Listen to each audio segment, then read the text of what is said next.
अक्सर मुझे लोग कहते हैं कि आप चिंता क्यों करते हैं, आपको तो बिहार के अन्य क्षेत्र में, पूरे बिहार में बल्कि देश में अलग अलग जगह पर लोग जानने लगे। मेरी ये चिंता बिल्कुल भी नहीं है। मेरी ये चिंता बिल्कुल भी नहीं है कि कौन लोग मुझे जानने लगे।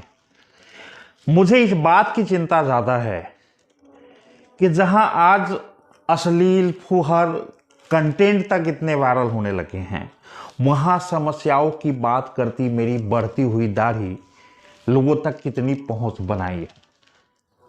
ये महत्वपूर्ण नहीं है कि आप मुझे जानते हैं कि नहीं जानते हैं।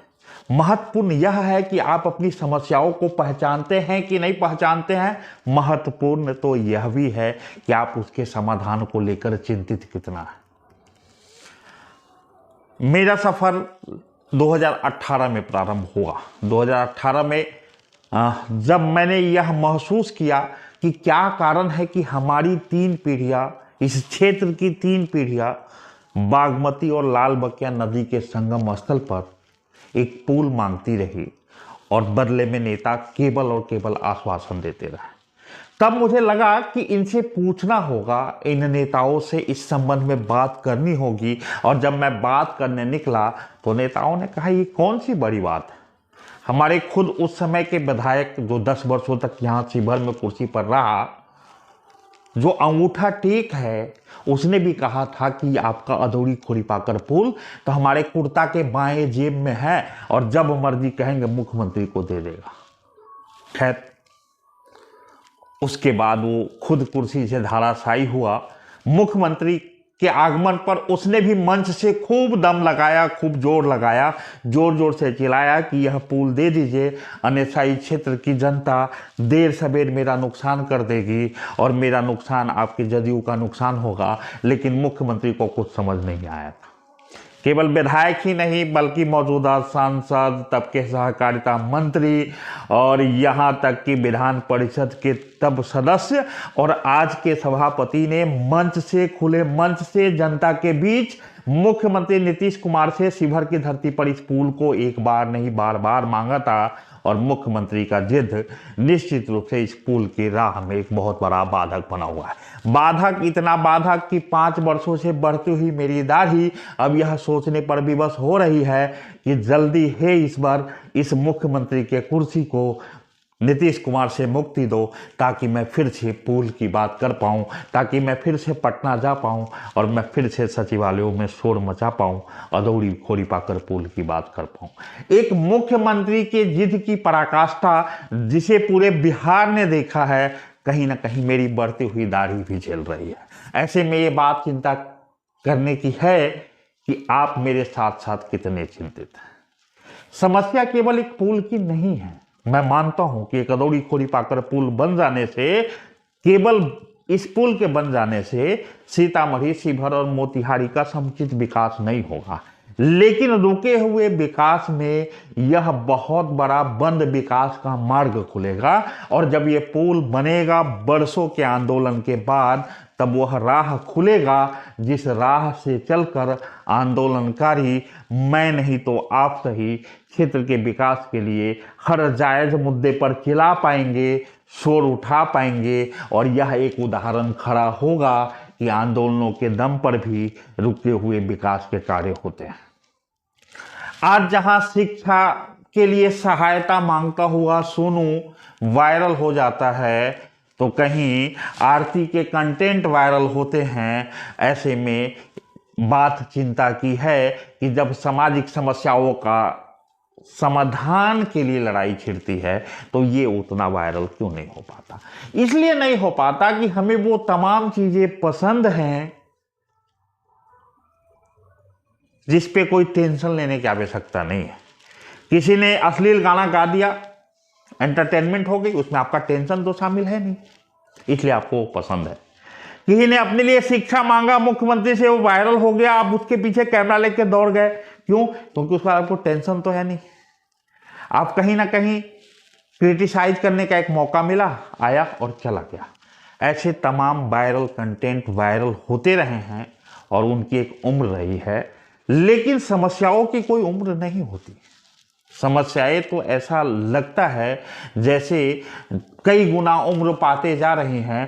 कहीं पे सड़क नहीं है तो नहीं ही बन रहा है, और कहीं पे पुल मांगा जा रहा है तो मांगा ही जा रहा है। हम जिस जिले से हैं उस जिले का कोई भी क्षेत्र रेल की पटरी को नहीं छूता है, और इसके लिए लोग हाई कोर्ट में जनहित याचिका तक दायर किए हैं, और वहाँ भी धाक के 3 पात परिणाम दिख रहा है। ऐसा नहीं है कि यहाँ सांसद और विधायक चुने नहीं जाते हैं, बल्कि चुने जाते हैं। बल्कि शिवहर की धरती तो ऐसी है कि कोई दूर दराज से भी थका हारा मांदा हमारे राजनीतिक परिवेश में प्रवेश करता है, हम उसे हथेली पर लेकर सांसद विधायक बनाते रहे हैं। लेकिन इसके बाद हर बार कोई सांसद विधायक तो जीता है, जनता हर बार हारती रही है।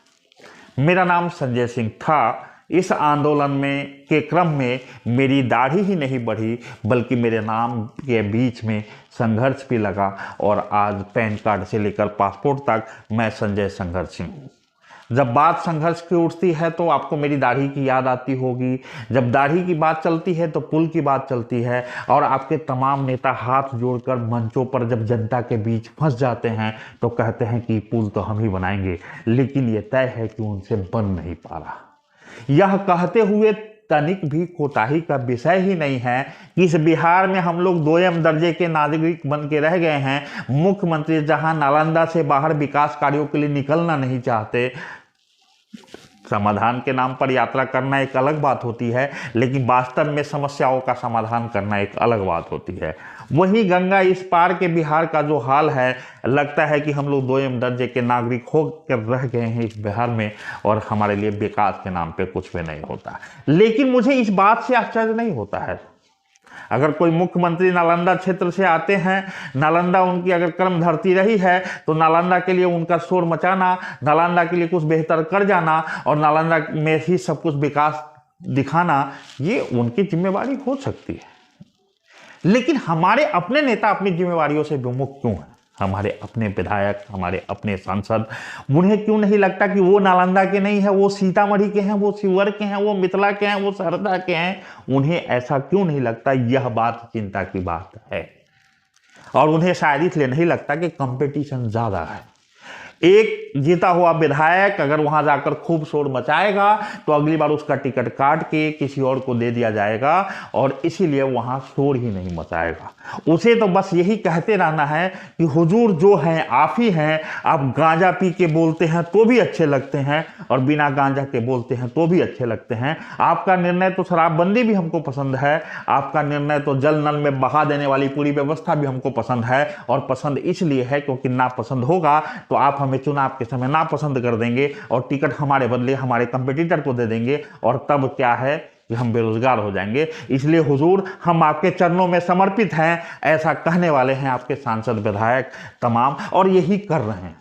इससे अलग कुछ नहीं कर रहे हैं, और इससे अलग कुछ नहीं कर पा रहे हैं तो उसके पीछे भी जिम्मेवारी कहीं ना कहीं, हम आप जिम्मेवारी से मुक्त नहीं हैं, जिम्मेवारी हमारी ही बनती है। इसलिए कि हम बिना पार्टी के नेता को पहचानते ही नहीं है। नेता को समझ में आ गया है कि उनका कद काठी, ज्ञान, बुद्धि और तरीका कोई मायने नहीं रखता। अगर एक गधा भी टिकट लेकर आएगा तो रेस में रहेगा और पार्टी के नाम पे जीत जाएगा। इसलिए आपका जीता हुआ घोड़ा भी वहां गधा ही बनकर रहना पसंद करता है, क्योंकि पार्टी टिकट गधों को ही देती है जो केवल लगे रहे खुशामद में, पूरा बोझ उठाए अपने ऊपर और एक बार भी ऊह ना करे, चिल्लाए नहीं अपने मालिक के खिलाफ। नीतीश कुमार भी शायद ऐसे ही गधों को चुन कर लाए होंगे। कोई मुख्यमंत्री, कोई आला कमान किसी को नहीं चुनता, केवल गधा के रूप में। उन्हें लगता है कि उनका गधा भी घोड़ा से आगे निकलेगा क्योंकि पार्टी का सिंबल रहेगा, तो वो लाते हैं, उसके बाद चुनते हम ही हैं। लेकिन सवाल यह है कि हम भी आप भी क्या करें? तमाम राजनीतिक दल जब अपना अपना गधा उतार कर चुनाव में रख देता है तो हम आप घोड़ा चुने कैसे, और गधा की रफ्तार कैसे तेज हो कि विकास संभव हो जाए?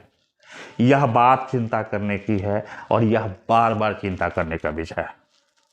मुझे नहीं पता मेरे इस वीडियो को आप देखेंगे कि नहीं देखेंगे, मुझे ये भी नहीं पता ये देखेंगे तो लाइक करेंगे कि नहीं करेंगे, मुझे ये भी नहीं पता कि लाइक करेंगे तो शेयर करेंगे कि नहीं करेंगे। लेकिन हमको लगता है कि अगर आप इतना भी रजाई के नीचे से बैठे बैठे कर पाएंगे तो निश्चित रूप से बिहार में एक अलग व्यवस्था एक स्थापित होने की दिशा में हर जगह आंदोलन प्रारंभ हो जाएगा। मुझे नहीं पता प्रशांत किशोर से कितना चेंजेस आएगा, लेकिन मुझे ये पता है कि लगातार अगर प्रयास जारी रहा तो शायद प्रशांत किशोर भी बिहार में बहुत बेहतर कर पाएंगे। मैं 2008 तो नहीं, लेकिन 2018 में प्रारंभ हुआ था। बिहार भवन दिल्ली पर जब इन नेताओं से परेशान होकर मैं वहां गया था आंदोलन करने के लिए, वहां एक पदाधिकारी ने हमको कहा था कि ऐसे आंदोलन रोज शुरू और रोज समाप्त होते हैं। तो मैंने उनको कहा था कि मैं हर साल आकर आपको दिखाऊंगा कि मेरा आंदोलन अभी समाप्त नहीं हुआ है, बिना परिणाम का समाप्त नहीं होगा। इसीलिए मैंने उस समय उन्हीं के समक्ष पूरी लोगों की उपस्थिति में नेशनल टीवी पर मैंने ये संकल्प लिया था कि जब तक हमारा पुल नहीं बनता है तब तक मेरी दाढ़ी बढ़ती रहेगी। वो तो शुक्र है भगवान का कि जिसके सर पे बाल नहीं टिकता उसकी दाढ़ी भी इतनी टिकी है, बहुत है, अन्यथा लंबाई तो नीचे तक छू गई होती। मुझे भी पता है कि दाढ़ी से पुल नहीं बनना, लेकिन फिर भी मैंने दाढ़ी का संकल्प लिया। ये इसलिए लिया कि मैं नहीं भूल पाऊं कि मेरी बढ़ती दाढ़ी मुझे बार बार ये याद दिलाए कि मेरा अभी मुहिम अधूरा है। हम एक उस पुल की मांग के लिए लड़ रहे हैं जिसके लिए आज़ादी के बाद से हमारी कई पीढ़ियां लड़ती रहीं। बच्चे जवान हुए, जवान बूढ़े हुए, बूढ़ों की आंखें पथराई और कई भगवान को प्यारे हो गए। और जब वो आसमान से देखते होंगे तो उन्हें लगता होगा कोई तो है जो उनके नाम पर, उनके सपनों के लिए, जो सपने पूरे नहीं हुए उनके लिए लड़ रहा है।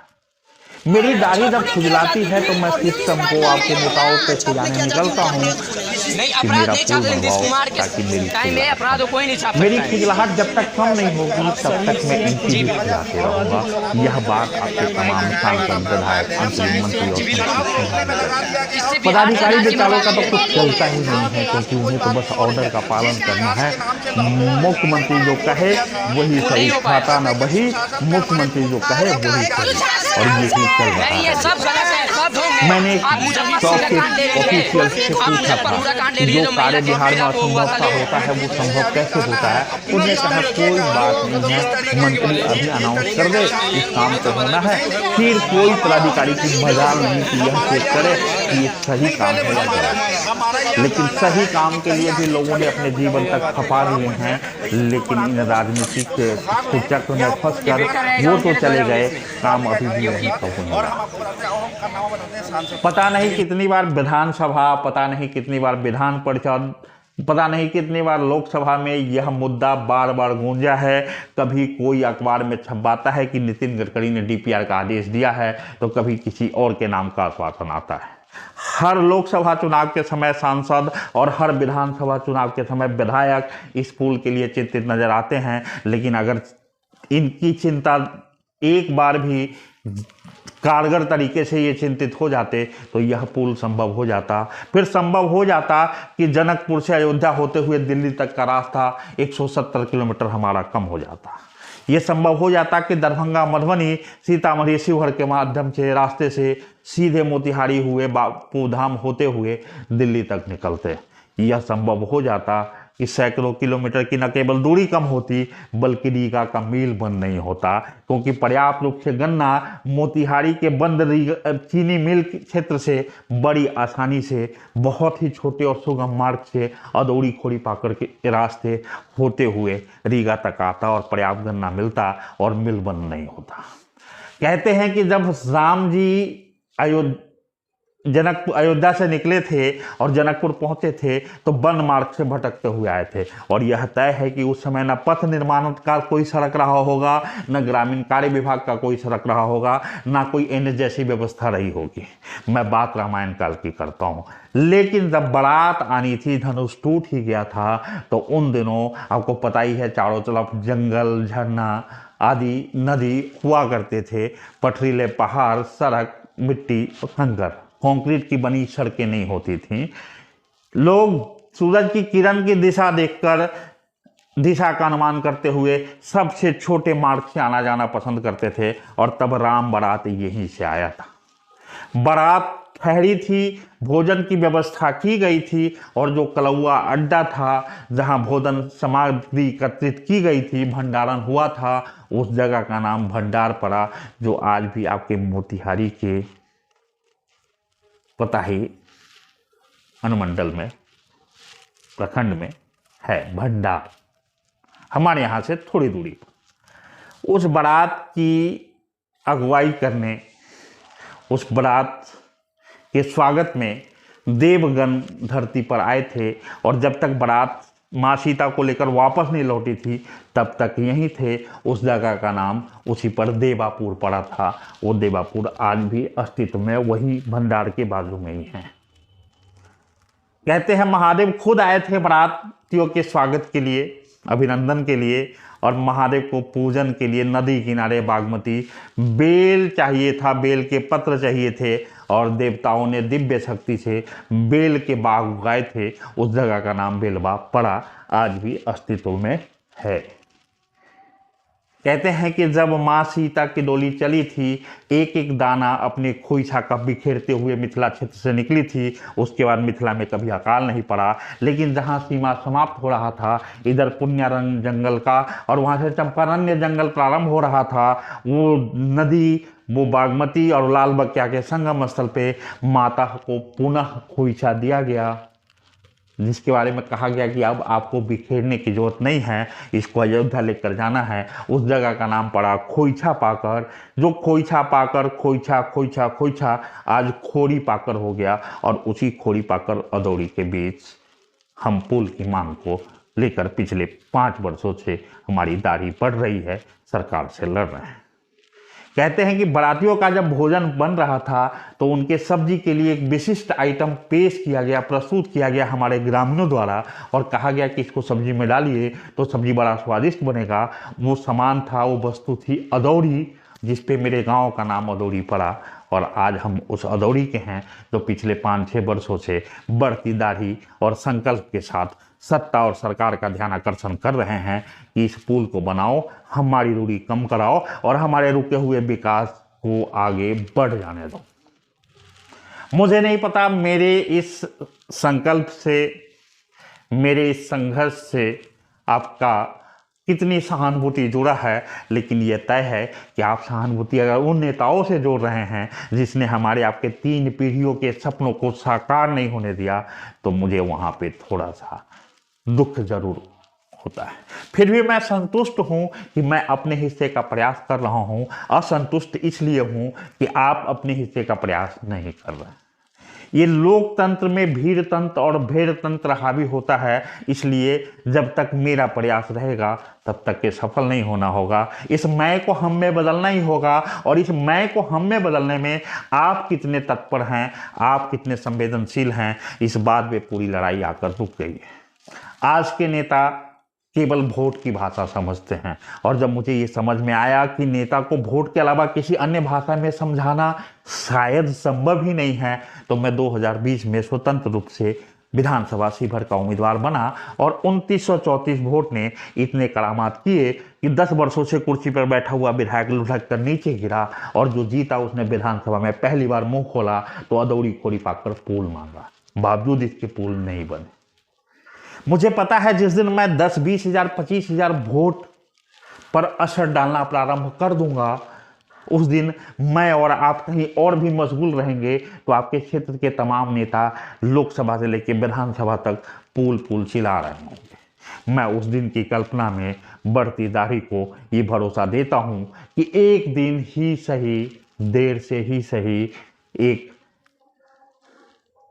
परिवर्तन की लहर आने वाली है। परिवर्तन ये नहीं कि कोई जीतेगा कोई हारेगा, परिवर्तन यह कि क्षेत्र का हर एक नागरिक जाग उठेगा। मेरे वीडियो आप शिवहर, सीतामढ़ी और मोतिहारी से है देख रहे हैं, तो मुझे उम्मीद लगता है कि आपके लिए भी मैं उतना ही लड़ रहा हूँ। ये लड़ाई मेरी केवल हो नहीं सकती, क्योंकि उस पुल से, उस रूट से केवल मुझे जाना नहीं है। आप इसे लगे तो लाइक करें, लगे तो शेयर करें, लगे तो लोगों तक भेजें, लेकिन मैं यह कहता हूं कि ये वीडियो पूरे बिहार और देश के लिए है। ये वीडियो ये बताने के लिए है कि कैसे आम जन की जब सभी उम्मीदें टूट जाती हैं तो आम जन अपने आप की शक्तियों को समेटते हुए सोशल मीडिया के माध्यम से, प्रिंट के मीडिया के माध्यम से, अखबार के माध्यम से, टीवी के माध्यम से, कभी दाढ़ी बढ़ाकर, कभी नाम बदलकर, कभी संघर्षों के दम पर उस मांग को स्वीकार कराने लोगों को एकत्रित करने चल देती है। पिछले 5 वर्षों में ऐसा नहीं है कि मैं अखबारों की सुर्खियां नहीं रहा। पिछले 5 वर्षों की कटिंग एकत्रित किए जाए अखबारों के तो 1 कुंटल से ज़्यादा, लेकिन अब अखबारें भी तो जिला एडिशन में छपती है। ये पटना में, दिल्ली में बैठे लोग तब तक नहीं जागेंगे जब तक हम आप का वीडियो कोई वायरल नहीं होगा, जब तक इनके चश्मे में घुस के वीडियो घुस नहीं जाएगा और ये कहेगा कि ये देखो, ये तुम्हारी ही देन है, ये तुम्हारी व्यवस्था का देन है कि एक इंजीनियर अपने व्यवसाय को छोड़कर पिछले 5 वर्षों से अपने जन्म धरती पर आकर एक पुल चिल्ला रहा है और दाढ़ी साथ में बढ़ा रहा है, जिसके न केवल व्यक्तित्व बदले हैं, न केवल विचार सुदृढ़ हुआ है, बल्कि उसके नाम तक बदल गए हैं। और अगर कोई नहीं बदला तो ये यहाँ की राजनीति, कोई नहीं बदला तो कुर्सी पर बैठे विधायक और सांसद, कोई नहीं बदल पा रहा है तो इन नेताओं की सोच, सत्ता की सोच और सरकार की सोच, सत्ता और सरकार की सोच बदलने का अगर एकमात्र कोई तरीका है वो है आम जन के सोच का बदल जाना। जिस दिन आपके बगल से कोई विधायक निकले, सांसद निकले और आप उसकी तरफ बिना काम का देखे भी नहीं, उस दिन वो उसके लिए सबसे बड़ी सजा होगी और उस दिन से वो सुधरना प्रारंभ कर देगा। मुझे नहीं पता मेरे संघर्षों का अंजाम क्या होगा, बस मुझे संतुष्टि है कि मैं अपने हिस्से की कोशिश तो कर पा रहा हूँ और मुझे उम्मीद है कि जिस दिन आप भी अपने हिस्सों की कोशिश को शामिल कर देंगे, ये नेता, ये सत्ता, ये सरकारें कोई आसमान से आए हुए फरिश्ते नहीं हैं। इन्हें किसी ने अधिकार दिया क्या कि हमारे विकास को बहुत देर तक रोक पाएंगे। महज नेता हैं ये, कोई आका थोड़े हैं, कोई ईश्वर थोड़े है, कोई अल्लाह थोड़े है। इनके हाथ में हमारा भविष्य नहीं है, बल्कि हमारे हाथ में इनका भविष्य है। जिस दिन हम समझ जाएंगे उसी दिन कुछ बेहतर होना प्रारंभ हो जाएगा।